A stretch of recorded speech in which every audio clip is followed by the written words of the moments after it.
Hello again and welcome back to the Yoga Life channel.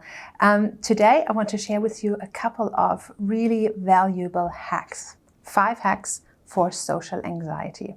I guess we've all been there, right? We've gone for the very first time to meet a bunch of new people. It might have been in the setting of business networking, social networking. You might have gone to a conference and not known anyone else. Or it might just be when you arrive at a new uni, at a new school, or a new workplace. And there's all these people that you've never met before, and your heart beats that little bit faster, your mouth dries up, and you're worried about how you're going to come across. We've all been there. And I see that's quite frequently with clients in my coaching business as well, especially when it's people who are coming to me from networking groups because they want to be more successful at networking for their business. So let's look at 5 things that you can do to overcome your social anxiety and function well. It's not going to mean necessarily that the troubles that you're experiencing are going to go away entirely, but being able to manage yourself and manage your own state is all that you need in order to function. And the more you do it, the more comfortable and confident you are going to become in getting better and better at it. So number 1 is start focusing on the other people. One thing that we all do when we are in this nervous space is that we are very self-conscious. We are wondering, what do other people think about us? How do they perceive us? Do I look right?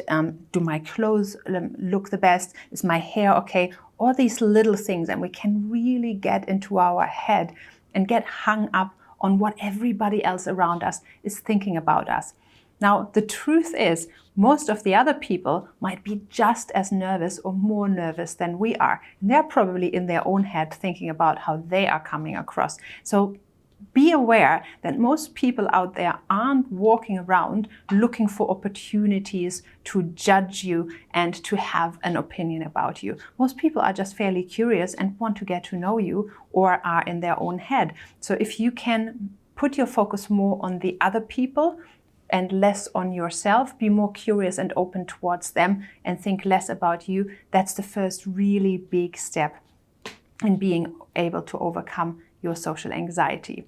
The next thing is that we often have this impression that we have to say all the right things and give smart answers. The truth is, you can be the standout person in the room by just asking really good questions. People love talking about themselves, and you'll often find that people walk away from a conversation with you feeling really elevated and positive if they've been doing most of the talking. So if you can be the person in the room who just gets genuinely curious about others and asks questions, you can be a very sought after partner for conversation. The best thing you can do in that regard is to then ask further clarifying questions, feedback to them what it is that you have heard, which is, by the way, a technique that I use a lot in my coaching because that allows me to really tune in well with my clients and make sure that I have understood them correctly. And you can do that simply by saying, what I'm hearing is, you want this, you have shared that with me, these are your main challenges at the moment, this is what it is that you're looking for. Just feed back to them what it is that you have heard, which shows the partner in the conversation that you have been a very active and attentive listener. And if you then can more ask in-depth question, go deeper, become even more curious, that is going to make you a brilliant partner for conversation. Tip number 3 is actually becoming really curious. And truly, I'm not saying just in order to come across a certain way, but actually be almost adventurous in the way that you approach other people and try to find what is truly interesting about them, what is truly magnificent about them, what it is that they have that you've never seen in anybody else. If you can be in a space of being truly supportive, truly engaging with other people and wanting to find the best in them, that puts you into a vibration that is very easily and comfortably mirrored by the other person. If you're in a vibration that engages and encourages other people, this will naturally flow back to you and people will want to be in your space. And you might surprise yourself as you are hearing from them what it is that they are interested in, that they enjoy, the hobbies that they have, the stuff that they find exciting, the projects that they are working on, or places they have traveled to or lived in.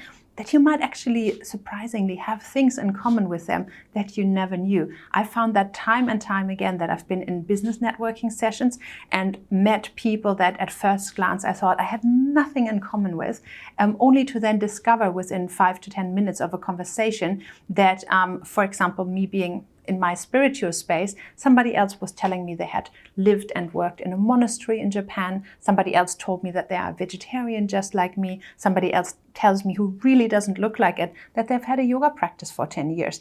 How exciting. So immediately we have something in common and we can take it from there. Makes life much easier in a social setting. Point number 4 is come prepared. Because as much as we might able to get by on conversations and on asking questions, in a true networking setting, you might be required at some point to share a couple of words about you. Often it's between 30 seconds and 5 minutes that you will be invited to stand up in front of the group and quickly share a few words about yourself. The best thing you can do here is write down an elevator pitch. Why is it called elevator pitch? Because people sometimes when you're entering an elevator will ask you, hey, so who are you? Tell me a bit about yourself. And in the elevator, you have about 30, 45, 60 seconds to speak about yourself. So if you are prepared and you have jotted down a few notes about who you are, what you do, what your key points of difference are, what services you provide, or whatever it is that you want to share with people, the more you can be prepared, the better you'll come across. And it takes away that nervousness and anxiety because you know that you are in control about what it is that you are saying. Now, last thing, and this is probably the most important point, focus on adding value to the other people around you. Both in sharing what it is that you know and in asking questions, look for opportunities to add something to them. For example, if the person has been talking first, as recommended, you haven't started talking all about yourself, you might find that they are sharing challenges that they are experiencing, that they are sharing problems that they have, something that they're looking for, a certain type of person, a certain type of answer, a certain type of information. And you might actually be in the know, or you might know someone who can help them. So you can become the person for them who opens doors, who adds value, who gives them an important piece of insight. In the networking group that I'm a part of, it's called BNI, Business Networking International, and it's one of the biggest networking groups in the world. We have a principle, which is actually the guiding principle of that group, which is called Givers Gain. So be the person who gives first, who always looks to add value, to support others people. And naturally, in being the person who gives a lot, good things will flow back to you. The way we often do this is that when we do our little regular elevator pitches and share with each other what it is that we are offering, that we are switching things up and we'll talk about the latest developments in our industry to be able to share that with the other people in the group. For example, we have a brilliant accountant and a very lovely bookkeeper, and they will always inform us about the latest government policies, the latest tax updates, especially now during times of COVID. There are a lot of things happening that us normal business people won't know on a regular basis, but because those guys are willing to openly share them with us, they are adding value in every session that we have. Same with our real estate agent, who's regularly sharing her latest updates, with the mortgage broker who shares what a bank's latest lending policies are. And as a coach, obviously, I'm also doing my best to do the same and share stories of different clients I've had, obviously anonymously, and what kind of challenges they have come to me with and how I've been able to help them, so that the other participants in the networking group can benefit from that. So be the person who makes an effort to add value to other people.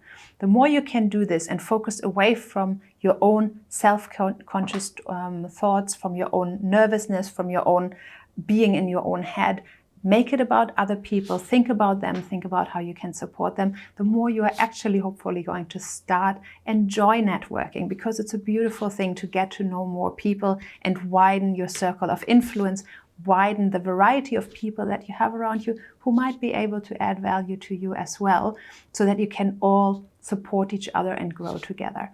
5 tips for social anxiety. Let me know in the comments how you are going, if you've tried them out. If you have other tips that have worked for you, we'd be very happy to hear them. Our community, I trust, will be excited to hear and see other opportunities to overcome their social anxiety. And if you like our content, as always, make sure to subscribe to our channel, click the bell button if you want to get notifications, and leave your comments below. Thank you very much, and see you soon.